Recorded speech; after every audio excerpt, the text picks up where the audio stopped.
नाज़रीन अस्सलाम वालेकुम। DGISPR ने जो गुज़श्ता रोज़ प्रेस ब्रीफिंग दी थी उसके ऊपर नाज़रीन आज अडयाला जेल से इमरान खान साहब का बड़ा खतरनाक किस्म का मौक़िफ़ खुलकर सामने आ चुका है। और इमरान खान ने नाज़रीन पाकिस्तान के इदारों के ऊपर तनकीद के गुज़श्ता तमाम तर रिकॉर्ड जो हैं वो तोड़ दिए हैं। और इस अपने बयान में और अपने इस पैगाम में नाज़रीन इमरान खान साहब ने बखिए उधेड़ कर रख दिए हैं। और जितनी एक तनकीद खान साहब कर सकते थे, जितना एक उस रेड जोन को क्रॉस कर सकते थे, जितना उस रेड लाइन को अबूर कर सकते थे, नाज़रीन खान साहब ने किया। और गुज़श्ता रोज़ जो तहरीक इंसाफ की जानिब से प्रेस कॉन्फ्रेंस की गई थी नाज़रीन, वो भी इंतहाई खतरनाक किस्म की प्रेस कॉन्फ्रेंस थी। और इन तमाम तरह डेवलपमेंट्स को और मामलात को देखते हुए लगता है कि अब जो है वो कभी भी मामलात सेटल नहीं हो सकते। इस वक्त डू और डाई की सी सिचुएशन है और दोनों अतराफ, दोनों फरीकैन के अंदर यही राय पाई जा रही है कि या तो अब उस फरीक ने जिंदा रहना है या फिर हमने रहना।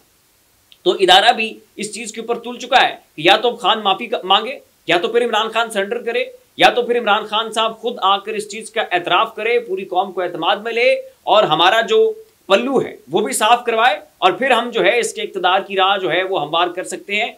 नहीं तो फिर इमरान खान साहब का पत्ता साफ है। और इमरान खान भी ये कह रहे हैं कि इदारे को माफी मांगनी होगी, इदारे को अपने तमाम तर गुज़श्ता गुनाहों के ऊपर कौम के सामने आके एतराफ़ करना होगा कि हमसे गलतियां हुई हैं। और 9 मई के वाक़यात के ऊपर भी तहरीक इंसाफ को बरी ज़िम्मा करार देना होगा। उसके बाद जो है वो डायलॉग हो सकता है। और नाज़रीन नईम खालिद लोधी साहब जो तमाम तर ये मामलात को ठीक करवाने की कोशिश कर रहे थे और दोनों अतराफ राब्ते में थे, दोनों फरीकैन को टेबल टॉक के ऊपर लाने के लिए मजबूर कर रहे थे, वो तमाम तर मामलात नाज़रीन अब रफा दफा हो चुके हैं।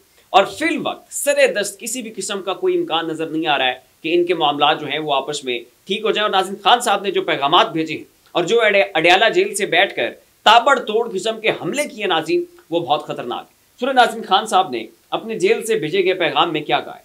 खान साहब कहते हैं कि जो 4 मार्शल लॉ आपने लगाए हैं उन पर कौन माफी मांगेगा। 9 मई की माफी तो आप चाहते हैं कि हम मांगे, जो कि हमने किया भी नहीं है, लेकिन जो अब तक 4 मार्शल लॉ लग चुके हैं, आइन के साथ खिलवाड़ हो चुका है, आइन मुअत्तल हो चुका है, इस मुल्क को आपने अपने शिकंजे में रखा, उसके लिए माफी कौन मांगेगा। उसके बाद वो कहते हैं कि जो 9 मई के वाकयात की CCTV फुटेज गायब की गई और लाहौर का जो जना हाउस था उसकी फुटेज मंजर-ए-आम के ऊपर नहीं है। और इसके साथ ही वहां पर जो सिक्योरिटी के एहलकार मौजूद नहीं थे, आपने लाहौर हाई को अपना लाहौर जो जना हाउस है उसको आपने प्रोटेक्शन नहीं दी, इसके लिए कौन जवाबदेह है। वो CCTV फुटेज किसने गायब की है? जिसने वो CCTV फुटेज गायब की है वही 9 मई के वाकयात का असल जिम्मेदार है। उसके बाद खान साहब कहते हैं कि अभी और इसी वक्त मुझे 24 घंटे दो। खान साहब के ऊपर ये इल्ज़ाम आयद हुआ ना कि खान साहब जो है उनको वोट कोई नहीं पड़ा, लोग उनके साथ कोई नहीं खड़े, 9 मई का बयानिया जो है वो प्रिवेल कर चुका है, 9 मई की वजह से लोगों के अंदर गम है, गुस्सा है, तनाव है, लोग जो है वो पाकिस्तान के इदारों के साथ खड़े। इसके ऊपर खान साहब रिटेलिएट करते हैं और कहते हैं कि अभी और इसी वक्त मुझे 24 घंटे दो, हम आपको बताते हैं कि कौन हमारे साथ है। लाखों का मजमा जमा करके ना दिया तो मेरा नाम इमरान खान नहीं है, डरते क्यों हो, सच्चे हो तो आओ मैदान में। उसके बाद नाज़रीन खान साहब कहते हैं कि 9 मई को जिस फॉल्स फ्लैग ऑपरेशन के जरिए तहरीक इंसाफ को कुचलने की कोशिश की गई वो सबसे पहले तयशुदा था। 9 मई 2023 की हकीकत कौम पर पूरी तरह वाज़ेह हो चुकी है और अगर कोई समझता है कि ताकत के अंधे इस्तेमाल और रियासती वसाइल के बलबोते पर वो हकीकत को झुटला सकता है तो यकीनन बड़ी गलत फहमी का शिकार है।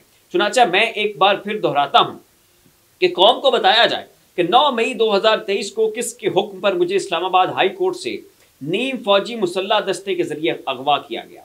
उसके बाद वो कहते हैं कि किसके हुक्म पर इस्लामाबाद हाई कोर्ट से CCTV फुटेज चुराई गई, किसके हुक्म पर मेरे पुरतशद्दुद अगवा के खिलाफ पुरअमन एहतजाज करने वाले निहत्ते शहरियों पर गोलियां बरसाई गई, किसके हुक्म पर मकतूलीन के अहल खाना को डराया गया, धमकाया गया और उन्हें रोका गया कि वो कानूनी चाराजोई ना करें, किसके हुक्म पर कोर कमांडर हाउस और कैंट की सिक्योरिटी हटाई गई।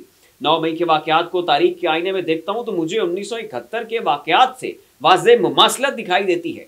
24 मार्च 1971 को इस वक्त का हुक्मरान याहिया खान सियासी फरीकैन से मुज़ाकरात के लिए ढाके में मौजूद था, मगर मुज़ाकरात की कामयाबी में हरगिज़ संजीदा ना था। चुनांचे 24 घंटे के अंदर अंदर यानी 25 मार्च को मशरकी पाकिस्तान में फुल स्केल फौजी ऑपरेशन लॉन्च कर दिया गया। इस तर्ज पर 9 मई को एक फॉल्स फ्लैग ऑपरेशन के तहत पहले मुझे हाई कोर्ट से अगवा किया गया और फिर पूरे मुल्क से हमारे हजारों कारकुनान को गिरफ्तार कर लिया गया। ये सब कुछ पहले से तयशुदा था।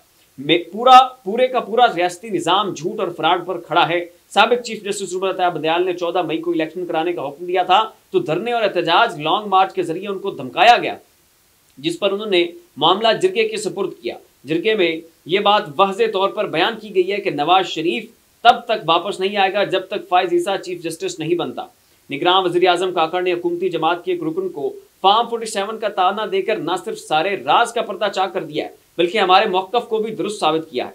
इससे पहले इस्लामाबाद हाई कोर्ट के 6 जजेस के खत और कमिश्नर रावलपिंडी के एतराफ़ी बयान ने सारी हकीकत कौम के सामने खोल कर रख दी है। और भी नाज़रीन, खान साहब ने बहुत सारे नुकात जो हैं वो इसमें भेजे हैं आर्मी चीफ साहब के लिए, पूरे इदारे के लिए, पूरी कौम के लिए। और एक और बड़ा अहम नुकता खान साहब ने बार बार उठाया कि इस वक्त जो है लियाकत चट्ठा जो कि कमिश्नर थे वो कहाँ गायब हैं। जब से उन्होंने एतराफ़ी बयान दिया वो मंजर आम के ऊपर नहीं आए हैं, उनका कोई अता पता मौजूद नहीं है, वो किसी जगह पे उनको पेश नहीं किया गया है। कहाँ गायब है, कौन है इसके लिए जवाब दे। उनको मंजर आम के ऊपर लाया जाए, दूध का दूध और पानी का पानी हो जाएगा। तो ये सारे इल्ज़ामात हैं, ये वो ताबड़तोड़ हमले हैं, ये वो तनकीद है, ये वो रेड लाइन को अबूर करना है नाज़रीन खान साहब ने किया है। और अब मेरे ख्याल में कोई वापसी का रास्ता जो है वो दोनों फरीकैन के पास मौजूद नहीं है और दोनों जानिब हमें बहुत ज़्यादा तनाव और एक हिजानी किसी कैफियत नज़र आ रही है। और उस फ्रस्ट्रेशन के अंदर जो है बड़े सख्त किस्म के इल्ज़ामात और धमकियाँ और एक दूसरे को जो है वो डराने धमकाने का सिलसिला जो है वो नाज़रीन जारी व सारी है।